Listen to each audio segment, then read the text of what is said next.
नमस्कार. आज आपण इथे तवा फ्राय बोंबील बनवणार आहोत आणि त्यासाठी आपण हे बोंबील छान स्वच्छ धुवून घेतलेले आहेत आणि साफ करून घेतलेले आहेत. तर अशा प्रकारे आपण हे बोंबील छान धुवून स्वच्छ करून पाणी नितळून घेतलेलं आहे पूर्णपणे. आणि आता आपण याच्यामध्ये लाल तिखट टाकणार आहोत. लाल तिखट टाकूयात आणि त्यानंतर आपण याच्यामध्ये थोडीशी हळद टाकणार आहोत. थोडीशी हळद टाकून घेऊयात.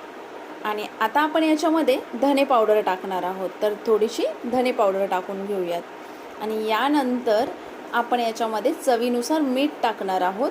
तर थोडंसं मीठ टाकून घेऊयात आणि हे पूर्ण मिश्रण आपण मिक्स करून घेणार आहोत. आपल्या या बोंबीलला पूर्णपणे एकसारखं लागलं पाहिजे असं हे मिश्रण मिक्स करून घ्यायचं आहे. आता हे मिक्स करून झाल्यानंतर आपण चिंचेची चटणी घेणार आहोत, जी डीमार्टमध्ये भेटते, खट्टी मिट्टी म्हणून असते. तर ती मी इथे वापरलेली आहे. तुम्ही त्याऐवजी अर्धा लिंबू किंवा थोडंसं कोकम, 2 ते 3 कोकम किंवा तुम्ही चिंच त्याचा थोडासा रस असं वापरू शकता. मी इथे हे चिंचेची चटणी वापरलेली आहे आणि हेही छान मिक्स करून घेतलेलं आहे. आणि यानंतर आपलं हे सर्व मिश्रण मिक्स झालं की 10 मिनटं हे आपण असंच ठेवून द्यायचं आहे. आणि त्यानंतर आपण यासाठी लागणारं साहित्य पाहूया. फ्राय करण्यासाठी लागणारं जे साहित्य आहे ते पाहून घेऊयात. आता यासाठी मी घेतलेलं आहे 3 ते 4 चम्मच बेसन, चवीनुसार मीठ, हळद, तांदळाचं पीठ 3 ते 4 चम्मच घेतलेलं आहे आणि लाल तिखट. हे जे मिश्रण घेतलेलं आहे ते पूर्ण मिक्स करून घ्यायचं आहे. एका पॅनमध्ये, एका तव्यामध्ये आपण तेल टाकायचं आहे की पूर्ण बोंबील आपले फ्राय होतील असं.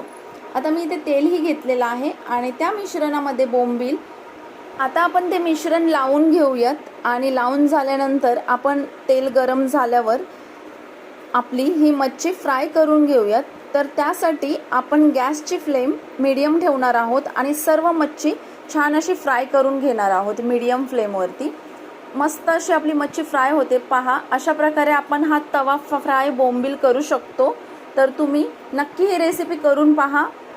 तर आवडले असल्यास सबस्क्राईब आणि लाईक करायला विसरू नका. मित्रमैत्रिणींसोबत आपली ही रेसिपी शेअर करायला सुद्धा विसरू नका.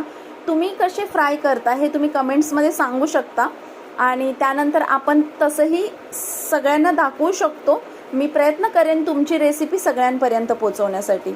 तर अशा प्रकारे आपलं माझ्या रेसिपी चॅनेलमध्ये स्वागत तर होतंच, पण तुम्ही शेवटपर्यंत ही रेसिपी पाहिलीत म्हणून थँक्यू.